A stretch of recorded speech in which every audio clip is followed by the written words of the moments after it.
Welcome to Miles and Mayhem, where I do absurd things around credit cards and loyalty programs for fun. Yes, the title is clickbait, but I still stayed and ate at a luxury resort property in Las Vegas for very little money, and I'm going to show you how. Let's talk about where we stayed.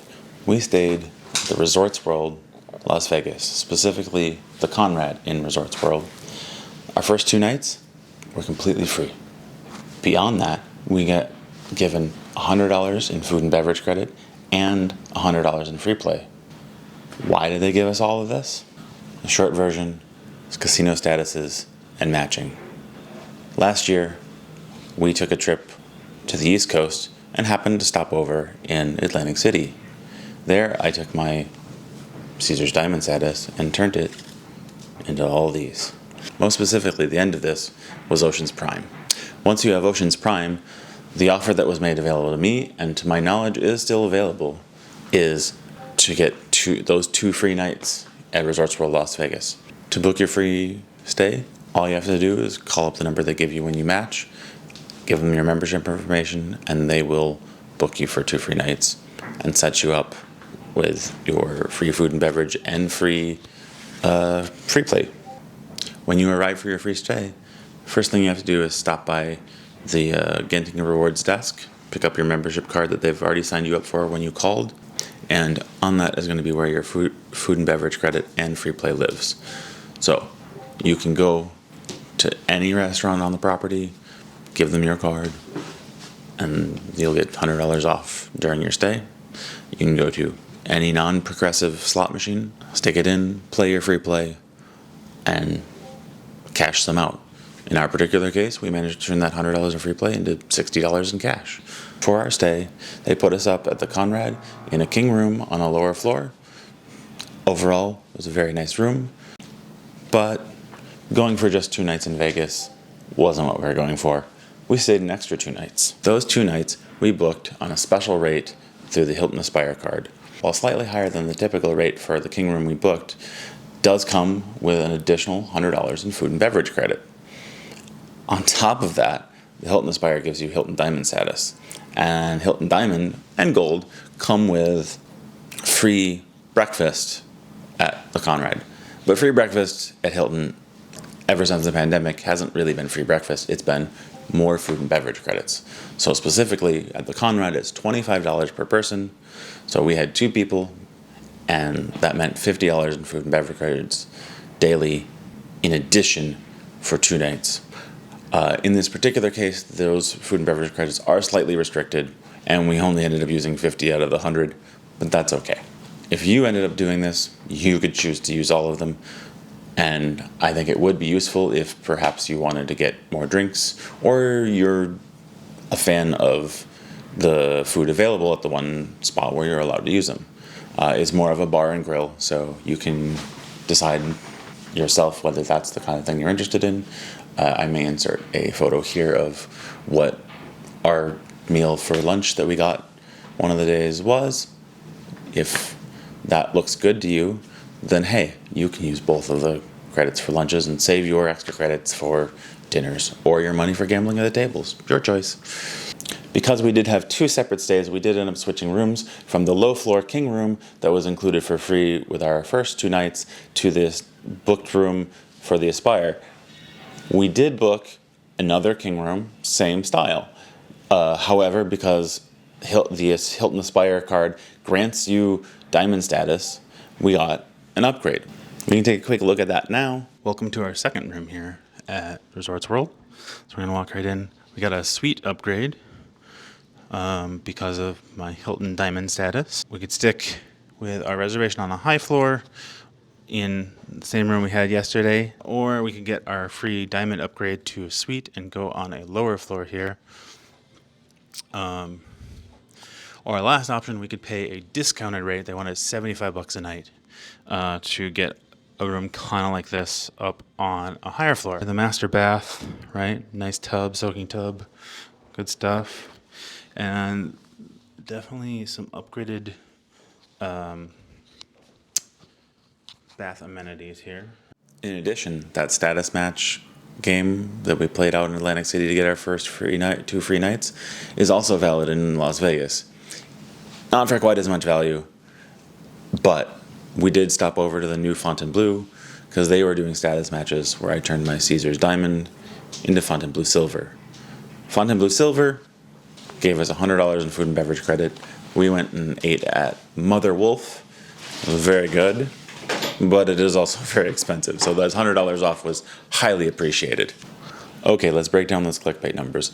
We received $100 in free play and $100 in food and beverage credits on our first 2 nights, included with our free room. For our third and fourth nights, we also had $100 in food and beverage that was unrestricted and $100 in Hilton breakfast credits. We didn't use 50 of them, but I'm still counting them for ClickBait. We'll get reasonable later.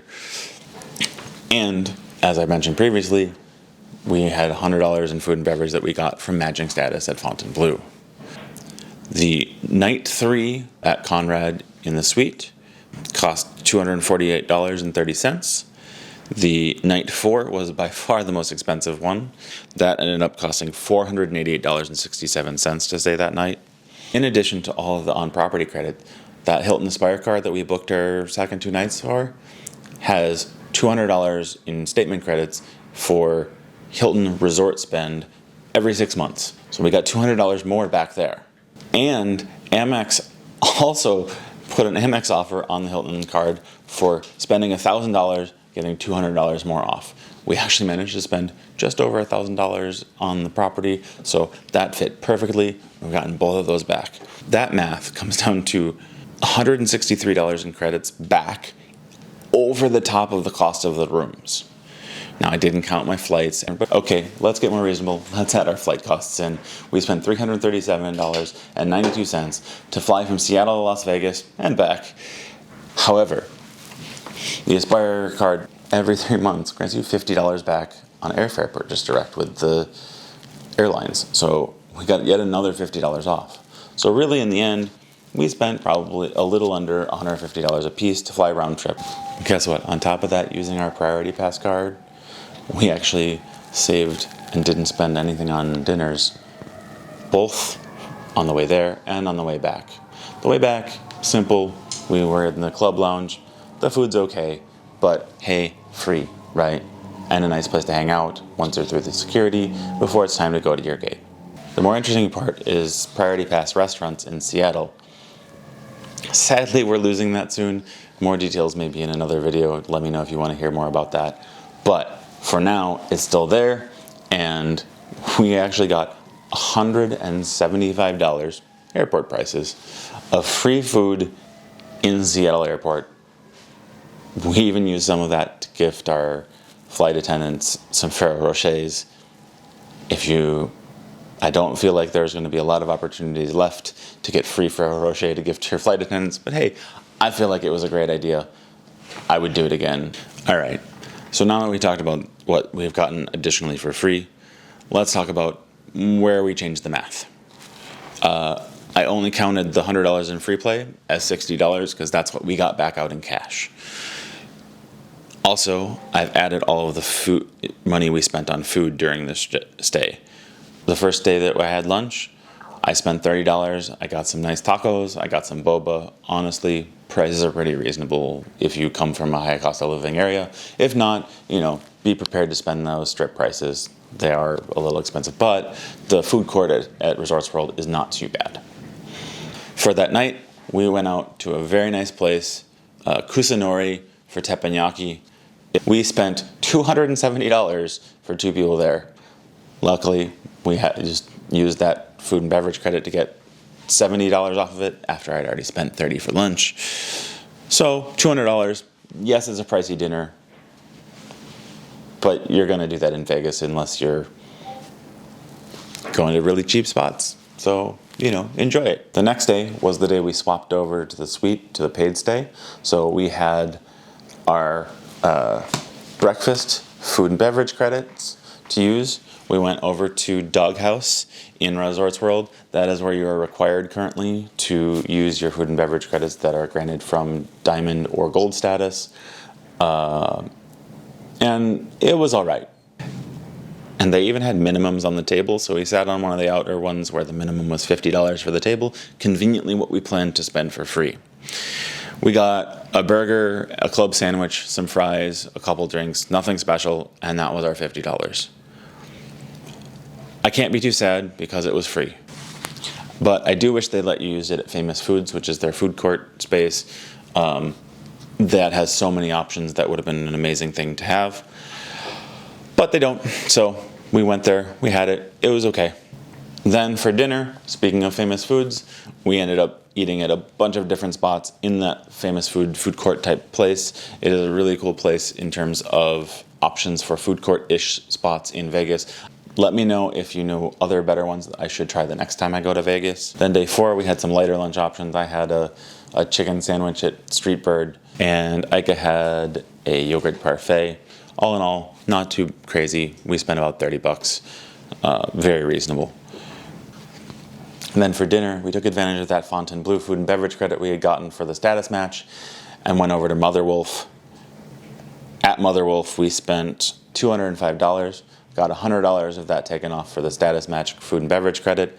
So all in all, we spent about $100 for a very nice dinner, multiple drinks, lots of courses.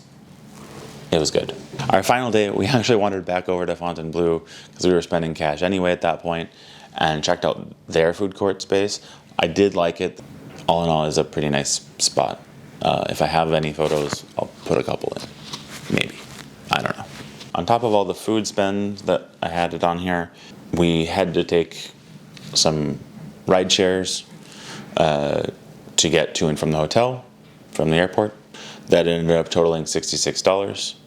I have left off the ride shares that we took in Seattle to get to the airport because technically we could have taken the light rail. That would have been convenient. It would have been cheap, but we didn't.